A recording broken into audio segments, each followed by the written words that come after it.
Olá, meus amigos. É com muita alegria que eu venho aqui mais uma vez através desse vídeo compartilhar com vocês esse aprendizado tão bom, tão bonito da doutrina espírita, né? Eu trago aqui hoje para vocês um assunto muito pertinente para os dias de hoje e nós vamos falar lá do capítulo 13, né, o item 17, nós vamos falar um pouco acerca da piedade.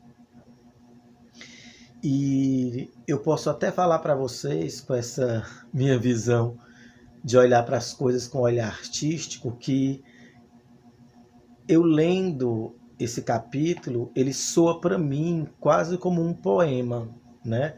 Ele foi escrito em 1862 pelo Espírito Michel em Bordeaux, né, na França. E eu vou ler um pouco, porque se eu ler o capítulo todo, vai ficar muito extenso e o nosso tempo aqui ele é relativamente pequeno, né? Diante de tanta coisa boa que a gente tem para falar sobre a piedade. Ele começa lindamente dizendo assim: a piedade é a virtude que mais vos aproxima dos anjos. É a irmã da caridade que vos conduz até Deus. Olha que coisa linda, né? Eu lendo o capítulo, eu trago ele mesmo para a questão do lado poético, né? E faço uma reflexão profunda sobre isso, porque nos leva a olhar para as pessoas ao nosso redor e as que estão ao redor dos arredores, né? E para olhar para o nosso bairro, para a nossa cidade, para o nosso país, para o nosso continente e para o nosso planeta com um olhar mais profundo, com um olhar mais piedoso, se colocando no lugar das pessoas e observando que muitas vezes nós temos muito a aprender com a dor do outro, com a falta do outro, com as necessidades do outro, com as diferenças do outro. Quando a gente projeta o nosso coração para uma percepção das coisas com um olhar mais profundo, a gente começa a perceber que tudo é imenso, né? Porque quando a gente olha para os problemas, para as lutas do dia a dia, com um olhar muito pequeno, individualista, um olhar assim, mesquinho, a gente não consegue ver a imensidão da palavra de Cristo, né? A gente não consegue entender, né? Aí eu me lembro agora, é complicado eu conversar com vocês e não me lembrar de músicas, poesias, né? Citações artísticas. E eu me lembro que uma canção do Roberto Carlos diz: eles tinham ouvido, mas não escutavam, né? Eles estão todos surdos para a mensagem de Cristo, né? Porque quando a gente não consegue expandir a nossa mente, o nosso coração e perceber Deus em tudo, a gente não consegue entender a imensidão que é o amor, né? E quando a gente olha com um olhar piedoso para o outro, até para aquelas pessoas que te insultam, que não te toleram por algum motivo pessoal dela, ou quando a gente está aqui na vida, nas batalhas do dia a dia, e não percebe que o olhar piedoso da gente não é um olhar coitado, não é um olhar de peninha do outro, não, eu não estou falando disso, mas o olhar de se colocar no lugar do outro e perceber que mesmo eu não estando passando pelaquela dor, pelaquela falta, pelaquela dificuldade, eu posso sim sentir a dor e a falta, a dificuldade do outro, que é o meu irmão, que está próximo, mesmo que ele não esteja próximo, mesmo que a gente esteja falando de situações distantes fisicamente da gente, né?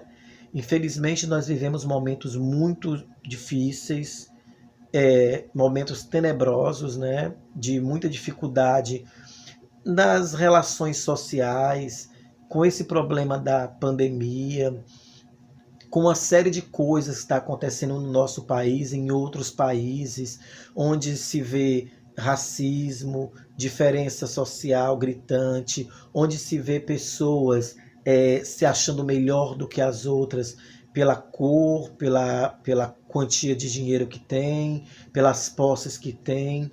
E aí, a gente, nesse instante, a gente se coloca no lugar das pessoas e percebe que nós podemos fazer a diferença quando a gente dá o melhor da gente para engrandecer a vida do outro. Quando a gente consegue perceber que Deus mora na nossa palavra, nos nossos olhos, na nossa mente, na nossa voz, no nosso coração, no nosso ser como um todo. E se eu posso ofertar tudo isso acreditando que são expressões divinas, eu posso fazer com que a vida das pessoas fiquem melhor, sejam melhores, seja com a dificuldade financeira, mas também seja com apoio amigo, mas também seja com o meu olhar de solidariedade diante de uma dor, diante de uma dificuldade, diante de uma angústia. É só a gente observar alguns relatos de pessoas que estão passando por esse problema de saúde na pandemia, algumas pessoas doentes, ou algumas pessoas que já perderam algum parente, algum conhecido. E não foi com você, foi com aquela pessoa. Aquela pessoa foi que perdeu um parente, aquela pessoa que está com alguém da família doente, aquela pessoa que perdeu um conhecido. Mas poderia ser você. Só que você não vai olhar para o outro pensando assim, que poderia ser eu, não. Você vai olhar para ele com o teu olhar de amor, independente de comparações, independente de achar que poderia ser você que estaria sofrendo por uma perca, que estaria sofrendo por uma falta, que estaria sofrendo por uma dificuldade. Não, você vai colocar o teu amor, servir o teu amor, independente de situações comparativas. E a piedade, ela cabe justamente nesse instante em que você consegue se pôr no lugar do outro, no sentido de eu vou te dar, meu irmão, o meu melhor que eu tenho para oferecer com minha palavra, com o meu olhar, com minha ajuda financeira, com minha presença, independente de eu achar que não, é porque poderia ser eu. Não, não é isso. A gente está entendendo as coisas erradas quando a gente pensa assim. Você tem que entender que a dor do outro, mesmo que ela mexa com você, mesmo que ela provoque algo que te cause alguma angústia, você tem que fazer por amor e não porque é dor. Porque nenhuma dor vai ser maior do que o amor. Então a gente tem que fazer o ato de doação e de cuidar do outro pelo amor. Eu me lembrei agora de uma amiga que fazia algumas visitas no Lá Torres de Melo. Era um grupo de amigos que visitavam lá Torres de Melo. E a gente sabe que lá tem várias histórias de dificuldades, de abandono, de pessoas que até mesmo os filhos colocaram lá. Mas a gente não vai falar, não está aqui para falar disso. A gente está aqui para falar dessa história específica que minha amiga, ela ia com a gente, ela foi a alguns encontros e uma vez ela chegou para mim, me chamou assim no jardim de lá, do Lar Torres de Melo, e disse: Jô, eu não consigo mais vir. Aí eu falei: por quê? Ela disse: me dói muito ver essas pessoas nessa situação de abandono, de angústia, de dependência, porque muitas pessoas às vezes têm problema de saúde e depende de ser levada de um lado para o outro na cadeira de roda, de ser colocada na cama, de ser colocada num banco, numa cadeira para pegar um sol, para ver o jardim, para ver as atividades que tem lá. E eu disse: mas eles não precisam agora da sua dor, eles precisam do seu amor. Ela disse, não, eu até sei, mas eu fico me perguntando, quando eu tiver velha, será que eu vou estar nessa situação? Eu disse, não é um momento de comparação, é um momento de servidão, né? É um momento de servir. Você não tem que estar preocupada com o amanhã, porque o amanhã pertence a Deus. E talvez o bem que você planta agora é o bem que você vai colher amanhã. Mas se você vive hoje o presente preocupada de que será que amanhã eu vou estar no lugar deles quando eu estiver mais velha, eu disse, é aí no mínimo anteceder 40 anos da tua vida, né? Você está aí pensando já daqui a 40, 50 anos. Eu estou comparando pela idade que ela tinha no momento que ela falou. Então, eu acho muito doloroso isso. Eu acho muito doloroso quando você tem uma oportunidade de amar sem medida, de cuidar sem medida, né? De fazer o que o amor, que é que a gente lê lá em Coríntios 13, né? O amor, a doação sem medida, porque o amor nada cobra, né? Então, quando você se dá sem medida, você não tem que estar preocupada com essa questão de se será que amanhã eu vou estar aí no lugar dele? Será que eu vou sentir esse mesmo abandono? Não, você tem que se dar de verdade. É aí que a piedade vai funcionar, vai exercer o seu cargo, que é quando você, mesmo vendo a dor do outro, você entende que o teu amor tem que ser maior do que isso. E o teu amor, ele está ligado ao amor divino. Porque desde o começo da minha fala, eu falo que nós temos que usar os nossos sentidos e as nossas percepções como um meio de expor o amor divino. O amor que Jesus pregava na Galileia de forma tão envolvente, né? Então, a piedade ela entra aí como uma consciência de que eu posso fazer pelo meu próximo, de que eu posso cuidar, de que eu posso abraçar, acatar, trazer aquela pessoa para perto de mim, para junto de mim, com os cuidados que ela precisa.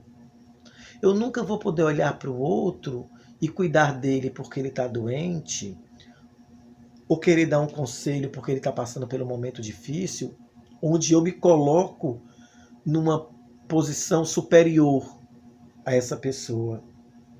Onde eu acho que, olha como eu sou legal, né? Eu sou tão bom, eu estou ajudando as pessoas. Olha, eu sou tão legal que eu tiro um tempo meu para ouvir alguém. As pessoas hoje em dia não escutam, né, as outras.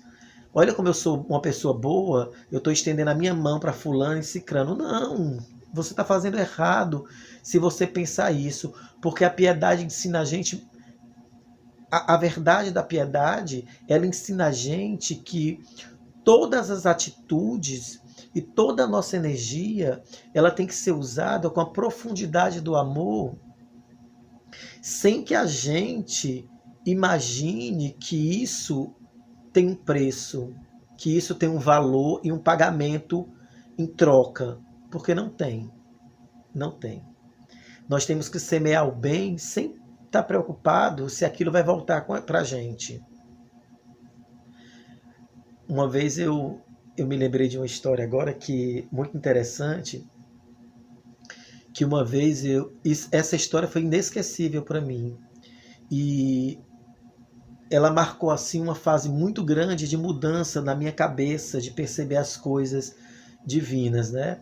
E um grupo de amigos, eu trabalhava nesse tempo, eu trabalho com atividade física, nesse tempo eu trabalhava num determinado estabelecimento e de forma inesperada eu não esperava que aqueles meus amigos fossem ter essa ideia, que foi louvável e que na mesma hora eu abracei. E disseram, olha, Jô, vamos com a gente vai juntar um grupo de pessoas, 3, 4 carros, e vamos fazer umas doações no centro da cidade, vamos fazer um sopão, vamos levar suco, em tal dia, tu quer ir com a gente? Na mesma hora eu aceitei. E nós fomos todos, nesse dia, eu acho que era uma sexta-feira, se eu não me engano, e Fortaleza estava um pouco com aspecto de chuva, né? Tava chovendo fraquinho, bem fino, e nós fomos assim mesmo, em direção ao centro, e nós encontramos pessoas nas ruas, nas lojas, encostadas nas lojas, debaixo de cobertas, no meio da rua, no centro da cidade, né? E nós abordamos, levamos o lanche, demos doação de mantimento, demos doação de roupas, e com muita alegria, uma pessoa foi tocando um violão, que harmonizava todo aquele nosso encontro.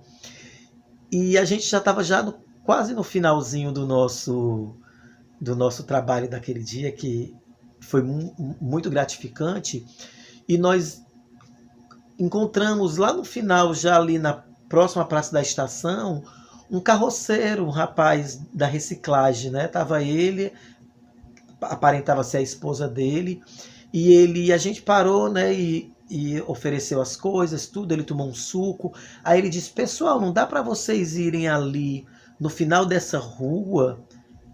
Aí apontou para a rua tal, e no final dessa rua aqui tem uma família tão pobrezinha, tem uma família que está precisando tanto de ajuda.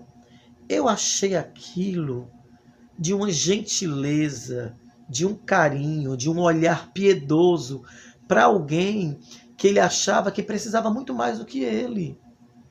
Ele fez parte daquilo, ele ganhou o lanche, ele recebeu a sopa, ele recebeu a roupa, mas ele achou, quando passou ali naquele local, que aquela família precisava muito mais de ajuda. Eu achei aquilo lindo. E eu fui nós nos olhamos e tudo, ainda tinha algumas coisas, e nós fomos nesse local. Era uma loja abandonada, e essas pessoas vieram do interior do estado, com a promessa de que o marido, que era eletricista, fosse trabalhar num determinado canto. E quando chegou aqui, não, a história não foi essa pessoa ficou no meio da rua, não tinha emprego, não tinha para onde ir, e estava com uns 3 ou 4 filhos, crianças assim. E quando nós chegamos nesse local, a chuva estava mais forte. E nós chamamos e eles vieram, as crianças tudo vieram curiosas, e a gente já foi saindo com as coisas, com sanduíche, com uma cesta básica, com roupa, umas roupas, e a mãe dessas crianças e o pai saíram primeiro, e nós explicamos: olha, a gente é um grupo de pessoas que se juntou, e essa senhora olhava para a gente, uma senhora jovem, mas ela olhava para a gente e balançava a cabeça assim, e o olhar dela era tão profundo que ela olhava para a gente, mas era como se ela não visse a gente, ela visse algo por trás da gente, algo maior e grandioso, que eu não consegui ver na hora, porque eu estava de frente para ela, mas ela olhava para a gente, e porque a gente, para se apresentar, a gente falou que era um grupo e que a gente estava com algumas coisas ali para eles.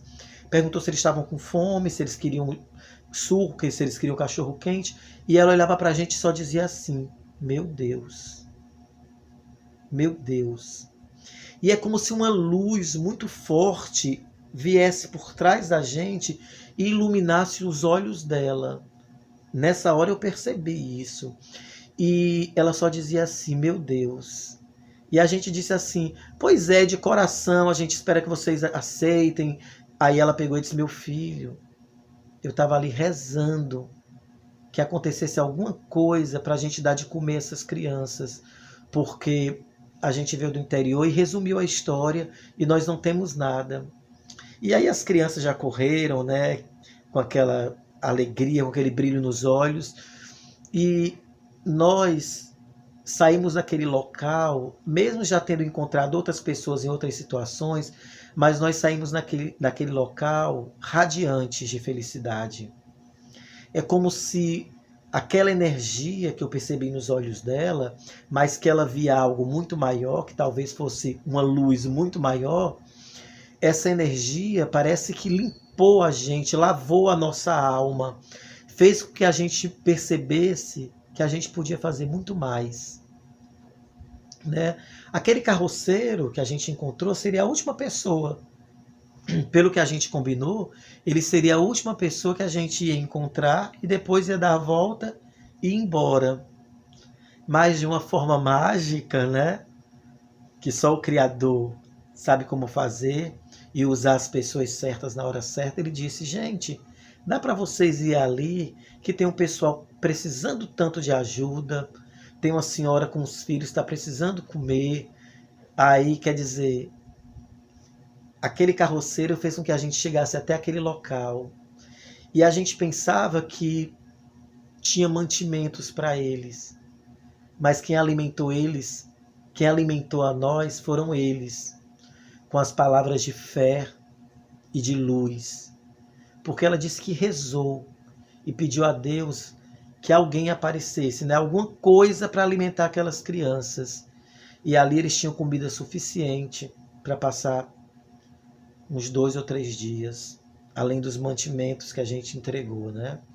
Então isso serve de lição para mim a vida toda, para mim acreditar que nós nunca vamos ser desamparados, nós nunca vamos passar pela escassez. E por mais que a gente imagine que é escassez, ainda não é, porque o Criador providencia tudo. E o olhar piedoso daquele carroceiro fez com que a gente mudasse a direção. E o olhar piedoso daquela moça dizendo: meu Deus, como se ela estivesse dizendo assim: eu não acredito nisso. Eu rezei, eu pedi, mas veio muito mais. Então, do mesmo jeito que aquela minha amiga que queria desistir do La Torre de Melo pela dor, foi providenciado algo para que ela entendesse que mesmo que fosse minúscula a gota de amor que ela colocava ali, ela fazia parte de um oceano de amor. E para a gente, aquele grupo que foi aquele dia para o centro de Fortaleza à noite, nós entendemos que o nosso ato, por menor que tivesse sido, mas foi um ato de piedade, de ver que o outro precisava da gente, do nosso amor, da nossa atenção, do mantimento, mas ele precisava muito mais daquele olhar piedoso de reconhecer que naquele instante Cristo se fazia presente. Se fazia presente e usava todas aquelas pessoas para ampliar sua fé e acreditar que em momento algum, diante de situação nenhuma, de dor, de doença, de falta, nós estaremos só. Porque algo ou alguém, eu digo alguém, né? Porque a gente consegue visualizar Deus, a gente quer visualizar Deus como alguém que cuida da gente, né? Mas essa força suprema que vem em nossa direção, ela vem em forma de amor. E a piedade é irmã do amor. Então, no instante em que você usa a piedade como ferramenta da construção diária do amor, se doando, ajudando, servindo, curando a dor da alma de alguém, Cristo se faz presente. Muito obrigado por tudo, fiquem com Deus e até o próximo encontro.